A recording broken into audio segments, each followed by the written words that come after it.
Our concern for the welfare of our society emerges from our personal ethical and moral values, the virtues for life that we hold dear. And we know that, like every other human being, we are gonna fall short of our ideals, our goals for ourselves and our lives. One aspect of our shared community is that we acknowledge our imperfections and strive each day to live with more hope, more peace, more compassion, more justice, more joy than we did yesterday. Our opening words, which weren't opening words, but in the middle of everything words, because I skipped over it, one of the phrases was, "We are here to face the truth about ourselves, about this faith we love, and the way it presently serves others and the world, as well as to open ourselves to ways it can better and more joyfully reflect our potential and core values." So let's just take a moment to consider our own core values, our own virtues, our own ethics, because virtues and beliefs and ethics don't just happen. They don't pop into our heads one day when we're, 8 or 13 or 17 or 35 or 68. When do they become part of us? And what has for us become part of our moral bucket list? Certainly, we grow up with the golden rule. Chuck has given us this beautiful print of the golden rule from all the world's religious traditions.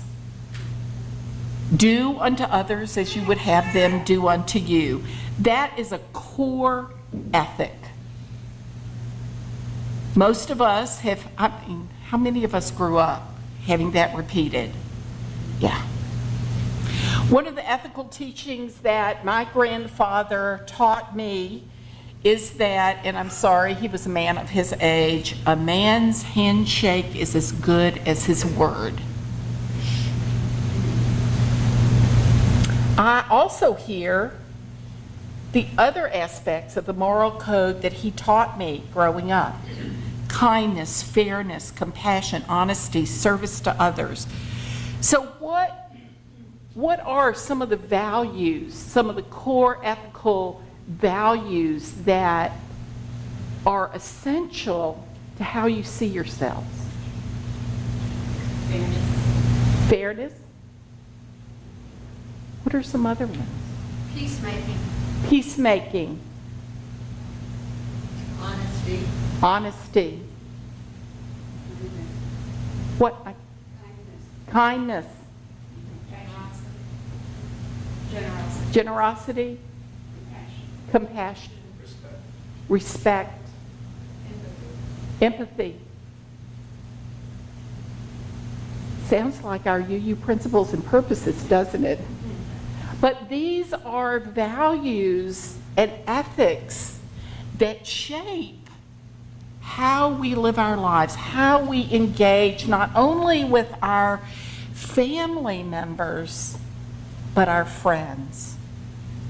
These are the core values that are part of our integrity, how we see ourselves and how we see us in relationship.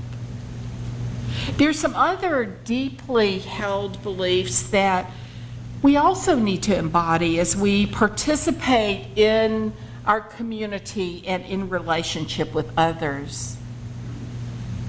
Are we willing to have humility and apologize? Do we accept responsibility for our behavior when it doesn't meet our standards?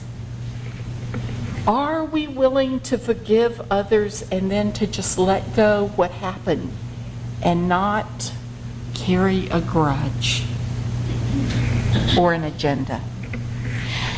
How are we doing with our commitment to live our ethics? Each of us probably needs to ask ourselves that question several times a day. That's one of the things that Jesus talked about praying without ceasing.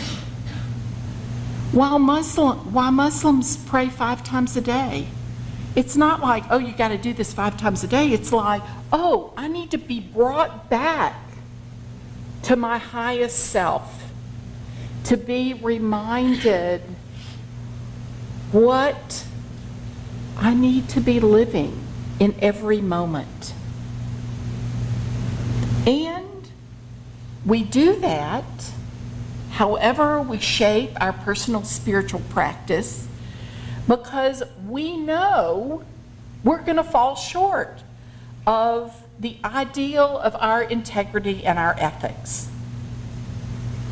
And we need to call ourselves and one another into accountability and be part of a community of people who will help us examine how we might fully live up to who we think we need to be. Excuse me, Linda, the food is arriving here instead of the other thing. Can you go get Ben? Sorry, we've got you, and you. Okay, Ed's going. One of the gifts, it's nice to have a window so I can see all of you coming in. One of the gifts of being together in a faith community is that we have the opportunity to be with people who can remind us when we fall short.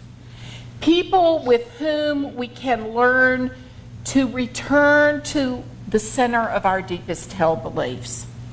People who understand that there are days when we need just to push the reset button. I don't know if you have days like that, but I certainly have days like that. That reset button should walk around with me all the time.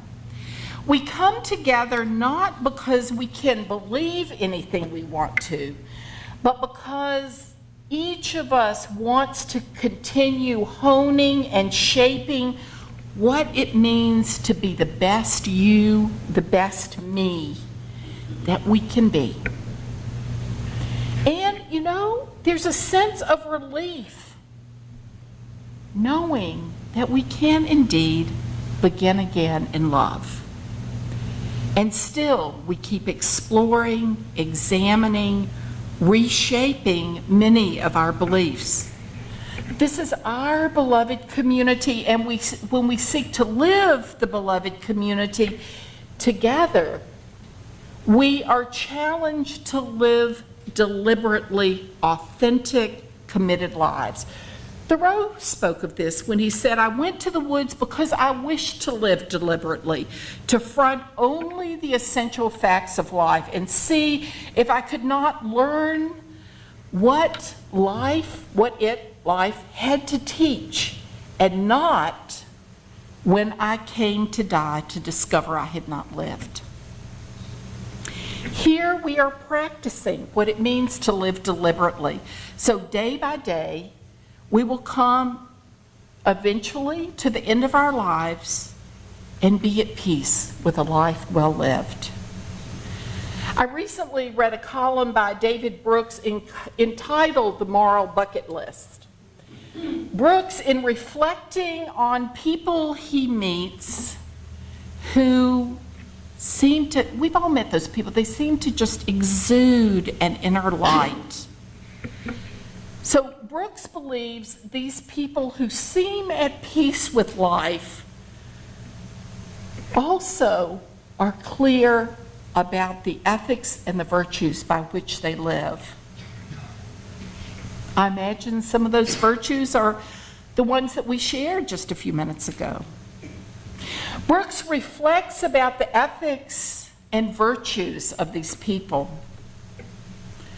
And of course, we all want to come to the end of our lives to be known for our love, our compassion, our caring for others, our service, and the love that we have exhibited in our lives. And he writes, David Brooks writes, so a few years ago, I set out to discover how those deeply good people got that way. I didn't know if I could follow their road to character. I'm a pundit, more or less paid to appear smarter and better than I really am. But at least I wanted to know what the road looks like. I came to the conclusion that wonderful people are made, not born. That the people I admired had achieved an unfakeable inner virtue built slowly from specific moral and spiritual accomplishments.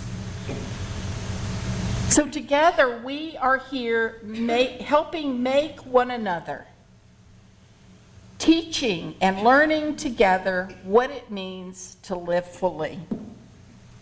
Here. It's okay. No. This is a whole cup of water for you. Yeah, it's that time of year. I've got the Kleenex up here for my nose.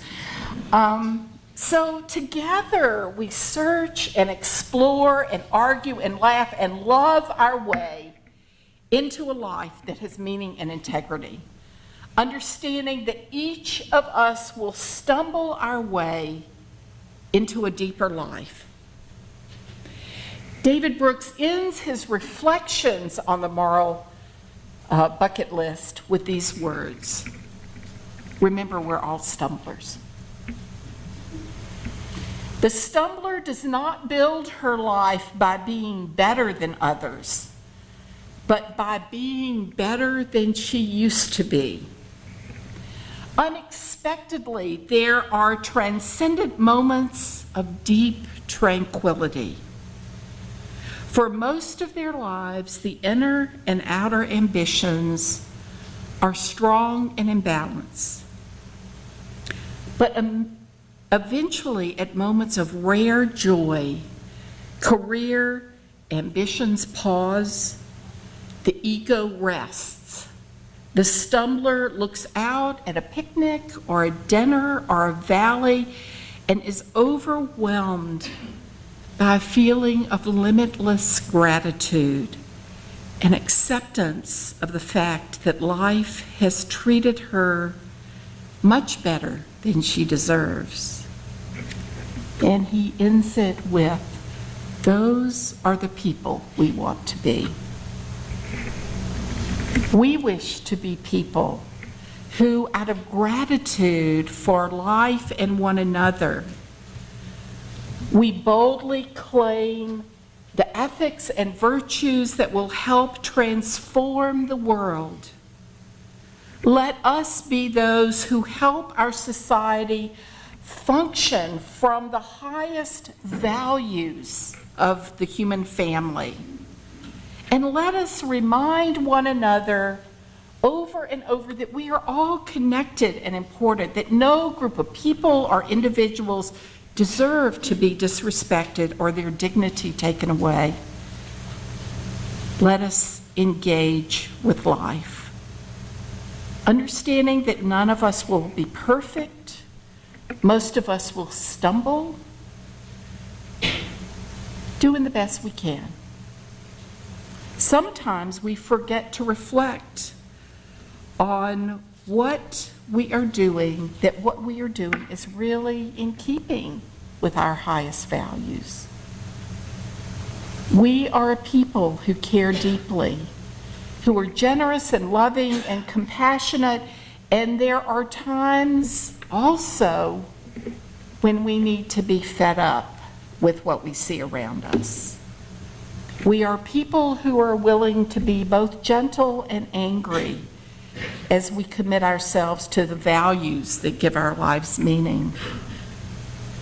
The Reverend Dr. William Singford, former president of the Unitarian Universalist Association, wrote these words: "We are a generous and gentle people, but let us not forget our anger. May it fuel not only our commitment to compassion, but also our commitment to make fundamental changes. Our vision of the beloved community must stand against a vision that would allow the privilege of the few to be accepted as just and even holy. Our religious vision must again and again ask, who is my neighbor? And strive always to include more and more of us. As we intone the words that gave birth to this nation, we, the people, we are and we should be both a gentle and an angry people. Let us rise in body or spirit